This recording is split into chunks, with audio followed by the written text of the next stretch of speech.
শুভ সকাল বন্ধুরা, আশা করি সকলে অনেক ভালো আছেন। আজকেরও আমি হাজির হয়েছি কালা জিরের ভর্তার রেসিপি নিয়ে। প্রথমেই আমি কালা জিরেকে ভালো করে শুকনো খোলায় ভেজে নিচ্ছি। এটা একটু লো ফ্লেমে দিয়ে আপনারা ধীরে ধীরে হালকাভাবে ভেজে নেবেন। যখন দেখবেন এটা থেকে সুন্দর একটা স্মেল বের হচ্ছে, তখনই বুঝে যাবেন আপনার ভাজাটা একেবারেই হয়ে গিয়েছে। নামিয়ে নিয়েছি আমি কালা জিরেটা। এবারে আমি কয়েকটা শুকনো লঙ্কা ভেজে নিচ্ছি। ঝালটা আপনারা আপনাদের পছন্দ অনুযায়ী দিয়ে নেবেন।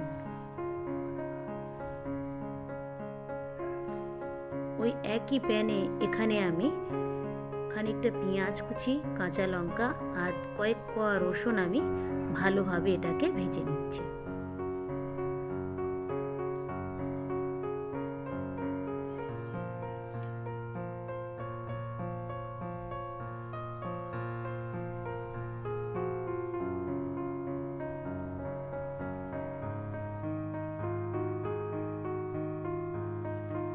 খুব সুন্দরভাবে এটাও ভাজা হয়ে গিয়েছে। এগুলোকে আমি তুলে নিচ্ছি। ভর্তাটা করার জন্য এখানে আমি পেঁয়াজ নিয়েছি, কাঁচা পেঁয়াজ খানিকটা কুচিয়ে নিয়েছি, শুকনো ঝাল ভাজা আর ওই ভেজে রাখা যে রসুন, পেঁয়াজ আর লঙ্কা এটাও আমি নিয়ে নিয়েছি। এবারে আমি এখানে স্বাদ মতো লবণ দিয়ে এটাকে এবারে ভালো করে মাখিয়ে নেব। এখানে আমি কোনো আলাদা করে সরিষার তেল ব্যবহার করিনি। আপনারা চাইলে এটাকে এইভাবে করতে পারেন, আর তা না হলে আপনারা এখানে সরিষার তেলও ব্যবহার করতে পারেন। যেহেতু আমি পেঁয়াজটা ভেজেছি তেল দিয়ে, অনেকটা তেল আছে, সেই জন্যে আমি কিন্তু আলাদাভাবে কোনো তেল ব্যবহার করিনি।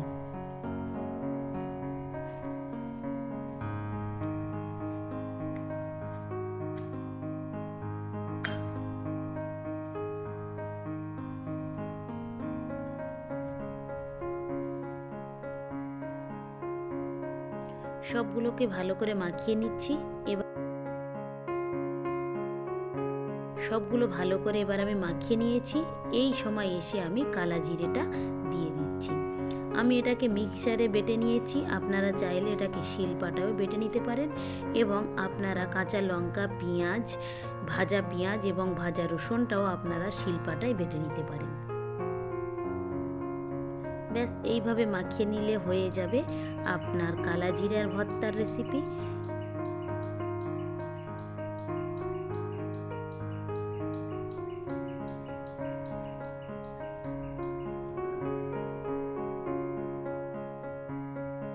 ভিডিওটা তাহলে এখানেই শেষ করছি। ভালো থাকবেন, সুস্থ থাকবেন, আর ব্লগটি কেমন লাগলো অবশ্যই জানাবেন। ভালো লাগলে একটা সাবস্ক্রাইব করে দেবেন। দেখা হবে পরবর্তী ব্লগে।